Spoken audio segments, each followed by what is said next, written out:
శ్రీ రేణుక ఎల్లమ్మ తల్లి జ్యోతిష్యాలయం. ముఖం చూసి జ్యోతిష్యం చెప్పబడును. మీ పేరు బలము, మీ భవిష్యత్తులో జరగబోయేది చెప్పబడును. మీ కుటుంబ సమస్యలు, చదువు, ఉద్యోగం, మనశ్శాంతి, ఆరోగ్యం మరియు సకల సమస్యలకు పరిష్కారం చూపబడును. భయము, అనారోగ్య సమస్యలు, అనుమానం, చెడు ప్రయోగాల నివారణకు పరిష్కారం చూపబడును. ఎటువంటి వ్యాధులకైనా మూలికా వైద్యం చేయబడును. మంచి హస్తవాసి ఉన్న గురూజీ. ఒకసారి కాల్ చేయండి, మీకే తెలుస్తుంది. స్త్రీ పురుష వశీకరణ 100% guarantee. Guruji Lakshman Raju. Cell number 8639883141. ఓం శ్రీ మాత్రే నమః. ఛానల్లోకి స్వాగతమండి. ఈ రోజు వీడియోలో మనం కుంభరాశి వారి జాతక ఫలితాలు తెలుసుకుందాం. 2025వ సంవత్సరంలో ఫిబ్రవరి నెల 7వ తేదీన శుక్రవారం నాడు ఈ రాశి వారి ఇంటికి ఒక దేవత రాబోతుంది. ఆ దేవత ఎవరు? మీరు ఎటువంటి నియమాలను పాటించాలి? అలాగే ఈ సమయంలో ఏ దేవతారాధన చేసుకోవాలి అనే అంశాలను వివరంగా తెలుసుకుందాం. అయితే మన ఛానల్ని ఇప్పటివరకు సబ్స్క్రైబ్ చేసుకోకపోతే సబ్స్క్రైబ్ చేసుకుని పక్కనే ఉన్న బెల్ ఐకాన్ని సెలెక్ట్ చేసుకుంటే మేము ఇలాంటి వీడియోస్ అప్లోడ్ చేయగానే ముందుగా మీకు నోటిఫికేషన్ వస్తుంది. ఇక వివరాల్లోకి వెళ్ళిపోతే, ముందుగా ఈ రాశివారి యొక్క వ్యక్తిత్వాన్ని చూసుకున్నట్లయితే దృఢ సంకల్పంతో కార్యాచరణ శక్తిని కూడా కలిగి ఉంటారు. అనుకునేది సాధించేంత వరకు నిద్రపోని మనస్తత్వం కూడా ఈ రాశివారిలో అధికంగా కనిపిస్తూ ఉంటుంది. అలాగే ఏదైనా పని మొదలు పెడితే దాన్ని పూర్తి చేసేంత వరకు వదిలిపెట్టని మనస్తత్వం కూడా ఈ రాశివారిలో మనకు ఎక్కువగా కనిపిస్తూ ఉంటుంది. స్థిరంగా ఉండటం, ఆనందంగా ఉండటం, వాత్సల్యం కలిగి ఉండటం, దృఢత్వం కలిగి ఉండటం, అచంచల విశ్వాసం కలిగి ఉండటం ఈ రాశికి మూల సూత్రాలు. ఈ రాశివారు దయా, దానగుణం, క్షమాగుణం కలవారు. ఎవరైననూ గాని వీరిని విశ్వసించినా మంచి ఫలితాలు పొందుతారు. వీరి మీద విశ్వసించి ఆధారపడవచ్చు. వీరు తమకు నచ్చిన వారు అపరాధం చేసినప్పటికీ క్షమించే గుణం కలవారు. ఈ రాశివారి యొక్క అభిప్రాయాలు మార్చటానికి ఎవరికీ సాధ్యం కాదు. ఈ విషయంలో కూడా రాజీ పడకుండా ముందుకు సాగుతారు. ఎంతటి అవాంతరాలు ఎదురైనా సరే అనుకున్న పనిని పూర్తి చేసేంతవరకు కష్టపడతారు. ఎంతటి అవాంతరాలు ఎదురైనా సరే అనుకున్న పనిని పూర్తి చేసేంతవరకు కష్టపడతారు. మారుతున్న గ్రహ మార్పిడి కారణంగా ఈ రాశివారికి కనబడని ఒక బలమైన శక్తి వీరి వెన్నంటే ఉండి వీరిని నడిపిస్తుంది. వీరికి ఎదురయ్యే ప్రతి సమస్యకు సమాధానాన్ని చూపిస్తుంది. సమస్య రావటానికి గల కారణమేంటి, ఆ సమస్యని ఏ విధంగా పరిష్కరించుకోవాలి అనే విషయాల గురించి వీరికి తెలిసేలా చేస్తుంది. ఎంత పోటీతత్వం ఉన్నప్పటికీ చేస్తున్న పనుల్లో విజయం సాధించలేకపోతారు. అలాంటి సమయాల్లో ఈ రాశివారికి ఈ కనబడిన శక్తి వీరికి అండగా నిలుస్తుంది. అనుకున్న పని పూర్తి చేసేలా చేస్తుంది. ఈ రాశివారు చాలా ప్రశాంత చిత్తులు. కొత్త వ్యక్తులను కలవటానికి ఇష్టపడరు. వీరికి చాలా త్వరగా కోపం వస్తుంది. వీరు చాలా కష్టపడి పనిచేస్తారు. ఈ కారణంగా తమ వ్యాపారం, పనుల్లో విజయం సాధిస్తారు. వీరిలో రొమాంటిక్ సెన్స్ కూడా ఉంటుంది. అన్ని అంశాల్లో భౌతిక ఆనందాన్ని ఆస్వాదిస్తారు. అంతేకాదు, వీరు తమ పనిని నిర్ణీత సమయంలో పూర్తి చేస్తారు. ఇతరుల ప్రయత్నాలను కూడా అభినందిస్తారు. అయితే ఈ రాశివారిని ఆకర్షించటం అంత సులభం కాదు. ఈ రాశివారు వారి జీవితంలో తెలిసి తెలియక తీసుకున్న నిర్ణయాలు వారిని కష్ట సమయాల నుండి ఆదుకుంటాయి. జీవితం ప్రారంభంలో తీసుకున్న నిర్ణయాలు కష్ట పరిస్థితుల్లో వీరికి అండగా నిలుస్తాయి.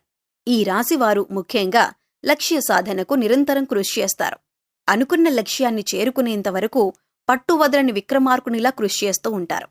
ఏది ఏమైనా సరే లక్ష్యాన్ని ఛేదించే వరకు నిద్రపోరు. ఈ రాశివారు ఇతరుల కుయుక్తులకు లొంగరు. ఎత్తుకు పై ఎత్తు వేసే నేర్పరితనం కలిగి ఉంటారు. ఎదుటివారు తమ పట్ల ఎలా ప్రవర్తిస్తున్నారో వీరు కూడా వారి పట్ల అలాగే ప్రవర్తిస్తారు. ఎవరైనా వీరి పట్ల అతి తెలివి ప్రదర్శించినట్లయితే వీరు వారి అతి తెలివి పద్ధతిని గ్రహించి దానికి అనుకూలంగా నడుచుకుంటారు. ఎంతో నేర్పరితనంతో తెలివితేటలు ప్రదర్శిస్తూ ఎదురయ్యే ప్రతి సమస్యను అధిగమిస్తారు. అయితే ఈ రోజు ప్రత్యేకంగా ఎవరూ ఊహించనిది ఒక సంఘటన మీ యొక్క లైఫ్లో జరగబోతుంది. అటువంటి ఒక మంచి అవకాశం మీ ముందుకు వస్తుందని మీరు కలలో కూడా ఊహించి ఉండరు. అటువంటి ఒక సదవకాశం ఈ రోజు మిమ్మల్ని వెతుక్కుంటూ వస్తుంది. మీరు ఏ వృత్తులు చేస్తున్నా సరే అటువంటి ఒక మంచి అవకాశం మిమ్మల్ని వెతుక్కుంటూ వస్తుంది. మీ ఉద్యోగ జీవితానికి లేదా మీ వ్యాపార జీవితానికి సంబంధించిన ఒక గొప్ప శుభవార్తనైతే మీరు వినబోతున్నారు. ఈ రాశివారి ఇంటికి ఊహించని విధంగా శుక్రవారం నాడు లక్ష్మీదేవి రాబోతుంది. లక్ష్మీదేవి అంటే కేవలం ధనం మాత్రమే కాదండి. ఆయువు, ఆరోగ్యం అన్నీ కూడా లక్ష్మీదేవిగా పరిగణింపబడతాయి. అందుచేత ప్రతిరోజు కూడా ఇంట్లో నిత్యం దీపారాధన చేస్తూ ఉండండి. దైవారాధన చేసుకుంటూ ఉండండి. దైవమంటే భక్తి శ్రద్ధలను కలిగి ఉండండి. మీ కుల దైవానికి ధూపదీప నైవేద్యాలు సమర్పించండి. కులదైవాన్ని ఎప్పుడూ కూడా మర్చిపోకూడదు. జీవితంలో పైకి ఎదగాలంటే కులదైవం యొక్క ఆరాధన తప్పనిసరిగా చేసుకోవాలి. నూతనంగా ఉద్యోగంలోకి ప్రవేశించే వారికి శ్రమ అధికమయ్యే అవకాశం ఉంటుంది. ఇది మీకు ఇబ్బందికరంగా అనిపించవచ్చు. అయినప్పటికీ పరిస్థితిని మీరు అధిగమించగలుగుతారు. అలాగే కుటుంబ సభ్యుల యొక్క సపోర్ట్ కూడా మీకు లభిస్తుంది. నూతన వ్యక్తులను మీరు కలుసుకునే అవకాశాలు కూడా కనిపిస్తున్నాయి. ఆ వ్యక్తులతో పరిచయం అనేది కొద్ది కాలం మాత్రమే కాకుండా దీర్ఘకాలం పాటు కొనసాగుతుంది. అలాగే చాలా కాలం క్రితం స్నేహితుడు గాని స్నేహితురాలు కాని మీకు అనుకోకుండా తారసపడే అవకాశం ఉంది. అలాగే మీ జీవితంలో ఏదైనా ఒక పెద్ద సమస్యతో చాలా కాలంగా ఇబ్బంది పడుతున్నట్లయితే కనుక అటువంటి ఒక సమస్యకు మీకు పరిష్కారం లభించబోతుంది. అలాగే మీ ఉద్యోగ జీవితంలో నూతన వ్యక్తుల పరిచయం మీకు లభిస్తుంది. అంతేకాదు వారి నుంచి సంపూర్ణ మద్దతు మీకు లభిస్తుంది. అలాగే వ్యాపారస్తులు వ్యాపారానికి సంబంధించిన కొన్ని కీలకమైన నిర్ణయాలు తీసుకుంటారు. అలాగే మీరు తీసుకునే ఈ కీలకమైన నిర్ణయాలు భవిష్యత్తులో మీకు మంచి ఫలితాలను అందించబోతున్నాయని చెప్పుకోవాలి. ఏదైనా నూతనంగా వ్యాపారం మొదలుపెట్టాలి అనుకున్నా కానీ లేదా పెట్టుబడి పెట్టేటప్పుడు కానీ అనుభవజ్ఞుల సలహాలు తీసుకోండి. అలాగే మీ ఇంట్లో పెద్దవారి ఆశీర్వాదం తీసుకుని ఏదైనా పనిని మొదలు పెడితే ఖచ్చితంగా దాన్ని విజయవంతంగా పూర్తి చేస్తారు. అలాగే ఏదైనా పని మొదలు పెడితే అది పూర్తయ్యేంత వరకు ఎవరికీ చెప్పకండి. ఇలా చెప్పకుండా ఉండటం వల్ల మీరు మొదలుపెట్టిన పనిలో సక్సెస్ రేట్ పెరుగుతుంది. ఎక్కడా కూడా డబ్బులు వృధాగా ఖర్చు చేయకుండా చూసుకోండి. ఏదైనా ఉపయోగకరమైన ఖర్చుకి మాత్రమే ప్లాన్ చేయండి. ముఖ్యంగా ఈ రాశి వారికి మీ మంచితనమే మీకు శ్రీరామరక్ష అని చెప్పొచ్చు. ఎందుకంటే మీరు ఎదుటివారు బాధపడుతుంటే మీరు చూడలేని మనస్తత్వాన్ని కలిగి ఉంటారు. ఇటువంటి మంచితనం మిమ్మల్ని ఎప్పుడూ కాపాడుతూ ఉంటుంది. కష్టాల్లో ఉన్నవారికి మీరు సహాయం చేయాలి అనే ఆలోచనని ఎక్కువగా కలిగి ఉంటారు. అలాగే సున్నితమైన మనసును కలిగి ఉంటారు. మీరు ఎవరిని ఒక మాట అనరు. అలాగే ఎదుటివారు మిమ్మల్ని ఏదైనా అంశంలో తూలనాడినా కూడా మీకు నచ్చదు.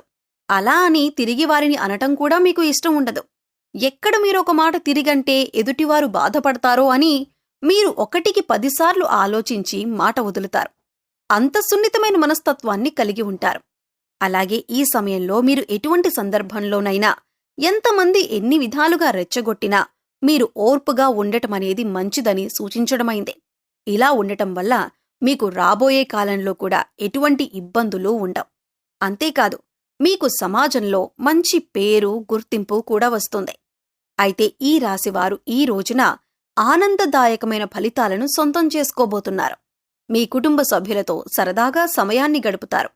చాలా కాలంగా మీ కుటుంబ సభ్యులతో ఇంత ఆనందంగా సమయాన్ని గడపలేదు. అటువంటి ఆనందకరమైన ఫలితాలను మీరు చూడబోతున్నారు. అయితే ఈ రాశివారు మరిన్ని యోగవంతమైన ఫలితాలను పొందటానికి ఈ రోజున ఓం శ్రీం శ్రీయై నమః అనే లక్ష్మీదేవి మంత్రాన్ని వీలైనన్నిసార్లు జపిస్తూ ఉండండి.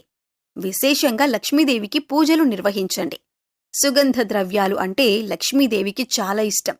అందుచేత లక్ష్మీదేవికి పూజ చేసేటప్పుడు వివిధ రకాల సుగంధ ద్రవ్యాలను ఉపయోగించి పూజ నిర్వహించండి. లక్ష్మీదేవిని ఎర్రని పూలతో అలంకరించండి. అలాగే ప్రతి అమావాస్య పౌర్ణమి తిథుల్లో రోజుల్లో ఇంట్లో గోమూత్రాన్ని చల్లుకోండి. దీనివల్ల ఇంట్లో ఉన్న నెగిటివ్ ఎనర్జీ బయటికి వెళ్ళిపోతుంది. పశుపక్షాదులకు మూగజీవాలకు తాగటానికి నీరు, తినటానికి ఆహారాన్ని ఏర్పాటు చేయండి. అలాగే మీ శక్తి మేరకు దాన ధర్మాలు చెయ్యటానికి ప్రయత్నించండి. అపారమైన పుణ్య ఫలితాన్ని పొందుతారు. సో చూశారు కదండి, 2025వ సంవత్సరం ఫిబ్రవరి 7వ తేదీ శుక్రవారం నాడు ఈ రాశివారి ఇంటికి రాబోతున్న దేవత ఎవరు? కుంభరాశివారు ఎటువంటి నియమాలను పాటించాలి? అలాగే ఈ సమయంలో వీరు చేసుకోవలసిన దేవతారాధన గురించి ఈ వీడియోలో మనం వివరంగా తెలుసుకున్నాం కదా. ఈ వీడియో మీకు నచ్చినట్లయితే లైక్ చేయండి. మీ ఫ్రెండ్స్ అండ్ ఫ్యామిలీ మెంబర్స్లో ఎవరైనా కుంభరాశివారు ఉన్నట్లయితే వారితో ఈ వీడియోను షేర్ చేసుకోవటం మర్చిపోకండి. అలాగే ఇప్పటి వరకు మన ఛానల్ని సబ్స్క్రైబ్ చేసుకోకపోతే సబ్స్క్రైబ్ చేసుకొని పక్కనే ఉన్న బెల్ ఐకాన్ నొక్కి ఆల్ సెలెక్ట్ చేసుకుంటే మేము ఇలాంటి వీడియోస్ అప్లోడ్ చేయగానే ముందుగా మీకు నోటిఫికేషన్ వస్తుంది. మరో చక్కటి వీడియోతో మళ్ళీ కలుద్దామండి. ఓం శ్రీ మాత్రే నమః.